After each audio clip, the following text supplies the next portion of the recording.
बघा, मी आज आहे ना खेकड्याची कढी बनवणार आहे. त्याकरता मी खेकडे आणले होते. जास्त मोठे पण नाही, छोटे छोटेच होते. जास्त छोटे पण नव्हते, मिडियम आकाराचे आहेत. आता याला मी मिक्सरमध्ये बारीक करून घेते. शकता मिक्सरच्या भांड्यात टाकलेले आहेत. याच्यावरती असं ढक्कन लावून बारीक करून घेते. बघा, बारीक करून घेतलेलं आहे मी. जरासं पाणी टाकलं होतं याच्यामध्ये मी. त्या भांड्यामध्ये काढून घ्यायचं. मध्ये बारीक करून झालेलं आहे माझं. बघा, मी इथं भांडं घेतलेलं आहे. इथं त्याच्यावरती चाळणी ठेवलेली आहे. त्या चाळणीमध्ये चाळायचं हे पाणी पूर्ण. बघा, खेकड्याचं पूर्ण चाळणं झालेलं आहे. मी बारीक केलेलं असा चोथा निघतो बघा त्याच्यातून. पूर्ण चाळून झालेलं आहे. याला साईडला ठेवते मी आता. खेकड्याची कढी बनवण्यासाठी मी इथं कांदे घेतलेले आहेत 5-6 छोटे छोटे, धने घेतलेले आहे आणि खोबरं. याला मी आता भाजून घेते. गॅसवरती चाळणी ठेवलेली आहे. चाळणीमध्ये मी कांदे टाकले आणि खोबरं भाजून घेते मी गॅसवरती. कांदा आणि खोबरं भाजून झालेलं आहे. गॅसवरती कढई ठेवलेली आहे मी. कढईमध्ये धने भाजून घेणार आहे.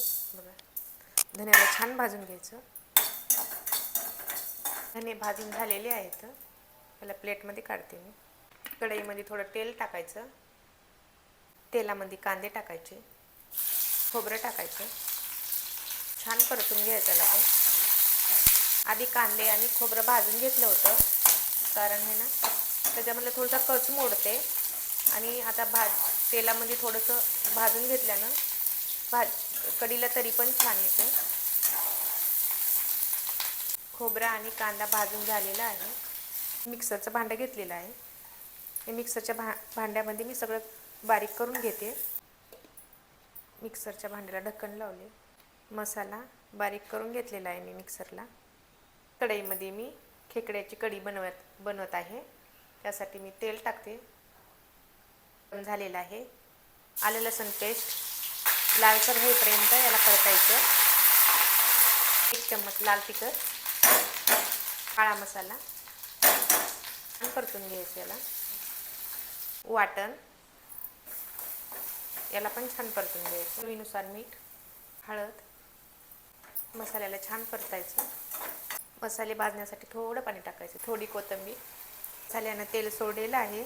आता याच्यामध्ये आपण खेकडे बारीक करून घेतले आहे ना, त्याचं पाणी टाकायचं आणि छान मिक्स करायचं याला.